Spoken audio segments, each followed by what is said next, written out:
मैं सभी बंधु बांधवों से, माताओं बहनों से हृदय रूप से नमस्कार करता हूँ और मैं आपको श्री कृष्ण भगवान की गाथा सुना रहा हूँ।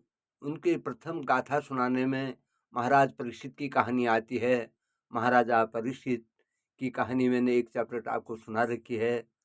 जब महाराजा परीक्षित के चरणों में धरती माता ने गौ रूप धारण करके शरणागत हुई थी और धर्मराज नांजा का रूप धारण करके शरणागत हुए थे दूर जंगल में, तो उस समय उनके पीछे से कलयुग आ रहा था, जिसका काले कपड़े थे, लठ मुसल जिसके हाथ में था, तो उनको मारने के लिए पीछे से पड़ा था। तब महाराज परीक्षित ने कहा था कि कौन हो आप? तो उन्होंने कहा मैं कलयुग हूँ। उन्होंने कहा तुम मेरे राज्य में कैसे आ गए? उन्होंने कहा महाराज मेरा आगमन हो गया है, लेकिन आप धर्मात्मा होने के कारण आपका इतना प्रभाव है धर्म का, तो आप जहाँ मुझसे रहो कहोगे मैं वहीं रहूँगा।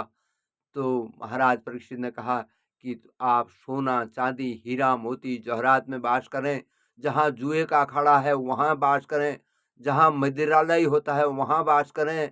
ऐसा कह करके उन्होंने उनसे कहा। उन्होंने कहा भगवान आप जो कुछ कहोगे हे महाराज मैं वही करूँगा।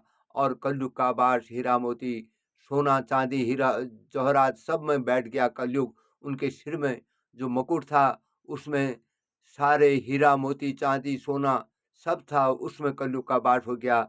और इतने में धरती माता जो थी गाय का रूप त्याग करके धरती में प्रवृत्त हो गई और धर्मराज अपने कार्य करने के लिए धर्मात्मा धर्मराज बन गए। इस तत्पश्चात इससे आगे को महाराज परीक्षित फिर जंगल में विचरने लगे। फिर उनको पानी की प्यास लग गई। दूर जाकर के उनको एक कुटिया दिखाई दी।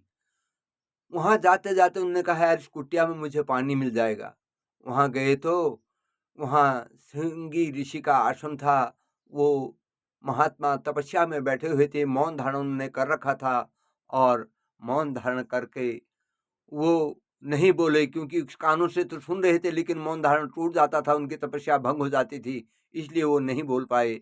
और महाराजा परीक्षित को क्रोध आ गया क्योंकि उनके सर में कलयुग का वास था। और तत्पश्चात उनने कहा राजा को दंड देना चाहिए, मैंने ये राजा जो है दंड का अधिकारी है।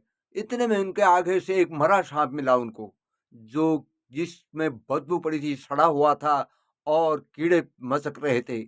उन्होंने वो सांप पकड़ के महाराजा परीक्षित के गले में डाल दिया और महाराजा परीक्षित के गले में डाल करके अपना घर को हस्तिनापुर को चल दिए। और महाराजा सिंह ऋषि जो थे महामुनि, उनके शिष्यगण गंगा में स्नान करने और जल लेने के लिए गए थे और वहां से नहा करके और जल लेकर के जब आए आश्रम में कुटिया में, तो वहां देखा उनके गुरु के गले में मरा हुआ सांप पड़ा है जो सड़ा हुआ है। तो उनके पुत्र को जिनका नाम सिमिक था उनको क्रोध आया। उन्होंने कहा जिसने मेरे पिता के गले में मरा हुआ सांप डाला मैं उसको श्राप देता हूं। उनने जल निकाला आकमंडल से, हाथ में रख करके श्राप दे दिया कि जिसने इतना घृणित कार्य किया है उसको आज से 7वें दिन में तक्षनाग डांस जाए और उसको वो मृत्यु को प्राप्त हो जाए। हे भगवान ऐसा श्राप मिल गया कलयुग के कारण। कलयुग का इतना प्रभाव होता है, फिर भी भक्ति करना, भगवान के शरणों में रहना, इस कथा को सुनने से मन की शांति होती है और घर के क्लेश हटते हैं और बीमारी हटती है। अगर कोई क्या नाम कहते हैं सैया में पड़ा हो, बीमार रोगी हो, उसको ये कथा सुनाई जाए, उसका भी दुख दूर होता है। और मनसा वाचा कर्मा से इस कथा को सुनना, और जिसके पास पुत्र प्राप्ति नहीं है उसको पुत्र का भी दान मिलता है।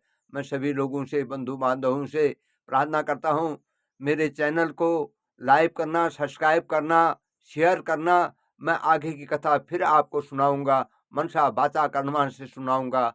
जय हिंद, जय भारत, जय श्री कृष्णा।